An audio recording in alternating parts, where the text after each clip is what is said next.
মাঠে নামবে আর্জেন্টিনা দল। লিওনেল স্ক্যালোনি সাজাবেন নতুন এক একাদশ।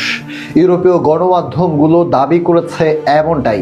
আগের ম্যাচে আশানুরূপ ফলাফল পায়নি আর্জেন্টিনা, যদিও শেষ দিকে জয় পেয়েছে আলবিসেলেস্তেরা। তবে এবার আরও স্বস্তির জয়ের জন্য মিশরের বিপক্ষে আজ শক্তিশালী একাদশ নিয়ে মাঠে নামছে আর্জেন্টিনা দল।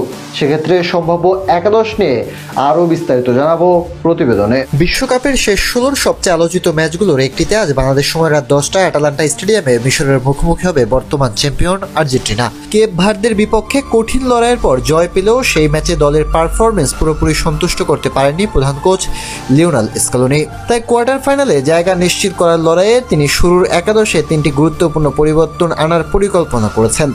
আর্জেন্টিন সংবাদ মাধ্যমগুলোর তথ্য অনুযায়ী প্রথম পরিবর্তনটি হতে পারে রক্ষণভাগে। চোট থেকে পুরোপুরি সুস্থ হয়ে ওঠা অভিজ্ঞ লেফট ব্যাক নিকোলাস তাগলিফিকো আবারও মূল একাদশে ফিরতে পারেন। তার জায়গা করে দিতে বেঞ্চে যেতে পারেন ফাকুন্দো মেদিনা, যিনি মূলত তাগলিফিকোর ইনজুরির কারণে সুযোগ পেয়েছিলেন, তবে পরবর্তীতে নিজেই ইনজুরিতে পড়েছেন। দ্বিতীয় পরিবর্তনটি দেখা যেতে পারে আক্রমণভাগে। বিশ্বকাপ জুড়ে প্রত্যাশিত পারফরমেন্স দিতে ব্যর্থ হওয়ায় লাউতারো মার্টিনেজকে বিশ্রাম দেওয়া হতে পারে। তার পরিবর্তে শুরু থেকেই সুযোগ পেতে পারেন জুলিয়ান আলভারেজ। গতি, প্রেসিং এবং গোল করার দক্ষতার কারণে আলভারেজকে নিয়ে বেশ আশাবাদী কোচিং স্টাফ।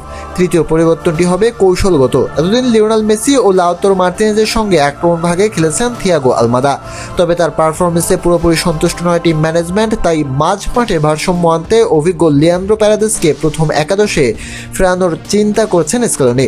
এতে অ্যালেক্সিস ম্যাকঅ্যালিস্টার আরও আক্রমণাত্মক ভূমিকায় খেলতে পারবেন এবং মেসি আলভারেজ জুটিকে সাপোর্ট দেবেন। এই ম্যাচটি আর্জেন্টিনার জন্য ডু অর ডাই ম্যাচ। জয় পেলে নিশ্চিত হবে কোয়ার্টার ফাইনালের টিকিট, কিন্তু হার বা ড্রয়ের পর টাইব্রেকারে ব্যর্থ হলে ব্রাজিলের মতো বিদায় নিতে হবে টুর্নামেন্ট থেকে। ইতিমধ্যেই নেইমার বিদায় নিয়েছেন ক্রিস্টিয়ানো রোনালদো, তবে লিওনেল মেসি সেই পথে হাঁটতে চাইবে না, তাই কোনো ঝুঁকি নিতে চাইছেন না স্ক্যালোনি। এখন দেখার বিষয় সম্ভাব্য এই 3 পরিবর্তন আর্জেন্টিনাকে কাঙ্ক্ষিত জয় এনে দিয়ে কোয়ার্টার ফাইনালের পথে এগিয়ে নিতে পারে কিনা।